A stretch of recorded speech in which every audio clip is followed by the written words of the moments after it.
নমস্কার বন্ধুরা, কেমন আছেন আপনারা সবাই? আশা করছি সবাই অনেক ভালো আছেন। আজ তৈরি করে দেখাবো একদম নরম তুলতুলে রসচাঁদ পিঠা। যেমন রসালো তার সঙ্গে নরম তুলতুলে মুখে দিলেই কিন্তু মিলিয়ে যাবে। অসম্ভব মজার একটা পিঠার রেসিপি শেয়ার করছি। আর এই পিঠা একবার বানিয়ে খেলে কথা দিচ্ছি আর কোনো পিঠা খেতে আর মন চাইবে না, এতটা সুস্বাদু হয়। আজকের রেসিপি অবশ্যই প্রথম থেকে শেষ পর্যন্ত দেখুন, আশা করছি আপনাদের ভীষণ ভালো লাগবে। তো চলুন শুরু করি আজকের রেসিপি।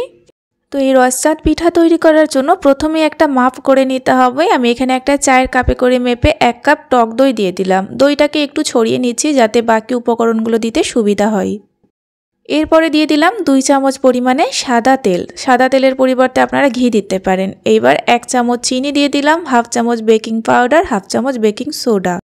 এইবার দিয়ে দিচ্ছি 1 চামচ কর্নফ্লাওয়ার। তবে এই কর্নফ্লাওয়ারটা সম্পূর্ণ অপশনাল, আপনারা না চাইলে এটাকে স্কিপ করতে পারেন। আর এটা দেওয়ার কারণ হচ্ছে মিষ্টিগুলো অনেকটা স্মুথ দেখাবে, সেজন্যই দেয়া। সমস্ত উপকরণকে এখন একসঙ্গে ভালোভাবে একটু মিশিয়ে ফেটিয়ে নিতে হবে, মোটামুটি 1 মিনিটের মতো। 1 মিনিট ফেটিয়ে নিলে দেখবেন একটু ফেটে যাবে, যেহেতু বেকিং পাউডার আর সোডা দেয়া আছে। ঠিক এরকম দেখতে লাগবে এই মিশ্রণটা।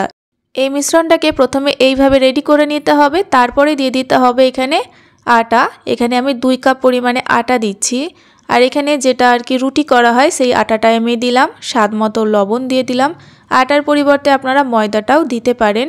এবার খুব সুন্দর করে মাখিয়ে নিতে হবে। মাখার জন্য জল, দুধ কিচ্ছু ব্যবহার করা যাবে না।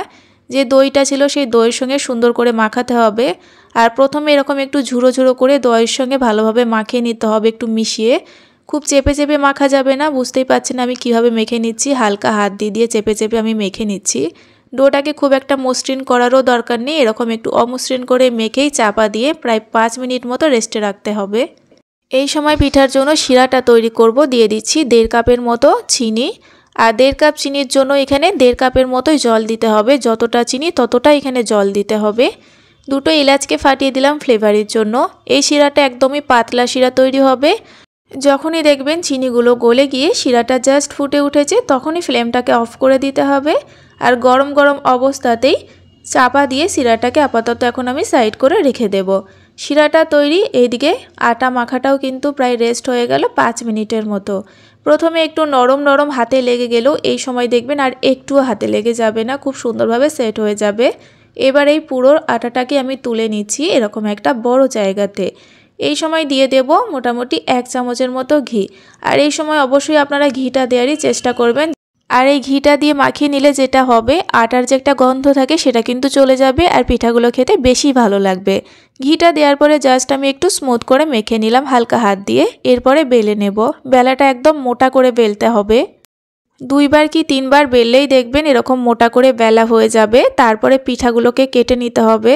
এরকম একটা গ্লাসের সাহায্যে প্রথমের অংশটা একটু কেটে সাইড করে দিলাম, তাহলে শেপটা ভালো আসবে। এবার গ্লাস দিয়ে ঠিক এরকম করে কেটে নিলেই দেখবেন খুব সুন্দরভাবে পিঠার ডিজাইন হয়ে যাচ্ছে, একদম চাঁদের মতো দেখতে লাগবে।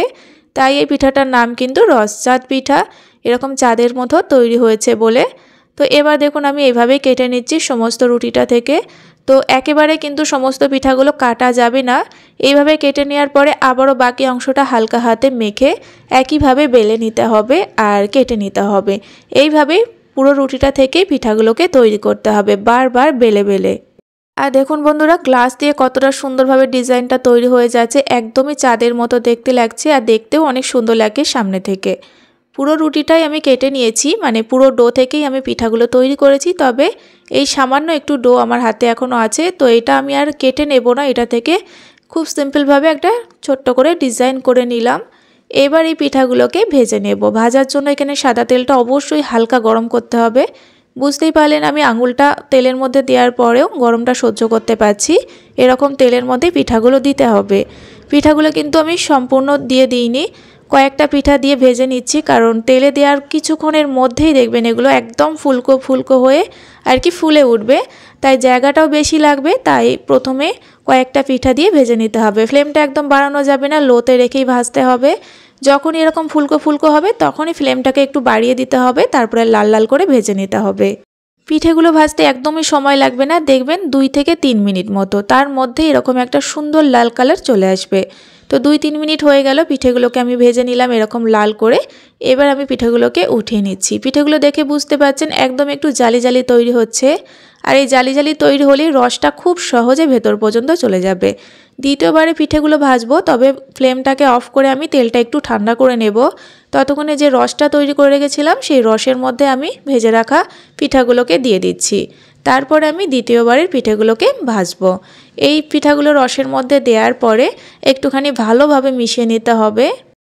আর তারপরে আপাতত এই পিঠাগুলোকে চাপা দিয়ে রেখে দিচ্ছি, আর বাকি পিঠাগুলো এখন ভাজতে চলে যাব। এদিকে তেলটা একটু ঠান্ডা হয়ে গিয়েছে। ঠান্ডা বলতে একেবারে ঠান্ডা নয়, প্রথমে আমি পিঠা ভাজার সময় তেলটা যেমন গরম করেছিলাম সেরকম আমি ঠান্ডা করে নিয়েছি, তারপরে আমি ফ্লেমটাকে অন করে দিয়েছিলাম। আর তারপর আমি একইভাবে পিঠাগুলোকে ভেজে নিচ্ছি। আর অবশ্যই আবার আপনাদের আমি বলে দিচ্ছি, প্রথমে একটু লো ফ্লেম রেখে ভাজবেন, তারপরে যখন পিঠেগুলো ফুলতে শুরু করবে তারপরে একটু ফ্লেমটাকে বাড়িয়ে লাল লাল করে ভেজে নেবেন, তাহলেই দেখবেন পিঠাটা একদম পারফেক্ট ভাজা হবে। তো দ্বিতীয়বারও পিঠাগুলো ভাজা হয়ে গিয়েছে, ততক্ষণে কিন্তু এদিকে পিঠাগুলো নরম হয়ে গিয়েছে। তো বন্ধুরা, এখানে আমার রসটা একটু কম মনে হয়েছে, তাই আমি আবারও এখানে হাফ কাপ চিনি আর হাফ কাপ জল দিয়ে শিরা তৈরি করে নিয়েছি। আর একইভাবে শিরাটা তৈরি করেছি পাতলা করে। তো এখানে পিঠার পরিমাণ যেহেতু বেশি আর একদমই শিরাটা কম হয়ে গিয়েছিল, তাই আমি এই কাজটা করেছি। আপনারা কিন্তু প্রথমেই 2 কাপ জল 2 কাপ চিনি এখানে দিয়ে শিরা তৈরি করে নেবেন। দ্বিতীয়বারে মিষ্টিগুলো দেওয়ার পরে চাপা দিয়ে প্রায় ঠান্ডা হয়ে যাওয়া পর্যন্ত রেখে দেব। তো পিঠাগুলো যতক্ষণ ঠান্ডা হয়েছে ততক্ষণ পর্যন্ত আমি রেখে দিয়েছি। ঠান্ডা বলতে এখনও কুসুম গরম আছে। দেখুন কতটা সুন্দরভাবে তৈরি হয়েছে, একদম নরম তুলতুলে হয়ে গিয়েছে, হাতে ধরাই যাচ্ছে না, এতটা নরম আর রসালো হয়েছে। পুরোপুরিভাবে রসটা কিন্তু টেনে নিয়েছে। আপনারা অবশ্যই রসটা একটু বেশি করে বানাবেন। 2 কাপ চিনি 2 কাপ জল 2 কাপ আটার জন্য অবশ্যই এইভাবে তৈরি করবেন, নাহলে কিন্তু আমার মতো করে পরে রস দিতে হবে। তো এখানে আমার 2 কাপ আটা থেকে প্রায় অনেকটাই পিঠা তৈরি হয়ে গিয়েছে, তাই এখানে আমি 2টো প্লেটে সাজিয়ে নিয়েছি। আর একটা প্লেটের মধ্যে আমি দিয়ে দিচ্ছি একটু পেস্তা বাদাম কুচি। এইভাবে দিলে দেখতে কিন্তু অনেক সুন্দর লাগে। আপনারা না চাইলে নাও দিতে পারেন যদি হাতের কাছে না থাকে। তো এবার তো অপেক্ষা দেখিয়ে দেবো পিঠাটা কেমন নরম রসালো হয়েছে। দেখুন আমাকে হাত দিয়েও ভাঙতে হচ্ছে না, একদম নরম তুলতুলে হয়েছে, হাতে ধরাই যাচ্ছে না, এতটা নরম হয়েছে, তার সঙ্গে রসালো হয়েছে। তো বিশ্বাস করুন বন্ধুরা, খাওয়ার পরে তো বুঝতেই পারবেন না সত্যি এগুলো আটা দিয়ে তৈরি হয়েছে। তো আজকের এই রসাত পিঠার রেসিপিটা অবশ্যই বাড়িতে তৈরি করবেন। আর যদি আপনাদের আজকের রেসিপিটা ভালো লাগে তাহলে একটা লাইক অ্যান্ড কমেন্ট করে জানাবেন। আর তার সঙ্গে আজকের রেসিপি যদি আপনি সম্পূর্ণ দেখে থাকেন, অনুরোধ থাকলে চ্যানেলটিকে সাবস্ক্রাইব করে প্লিজ পাশে থাকবেন। আজ এই পর্যন্ত, আবারও ফিরে আসবে এরকম কোনো সহজ রেসিপি নিয়ে। ততক্ষণে আপনারা সকলেই ভালো থাকবেন এবং সাবধানে থাকবেন।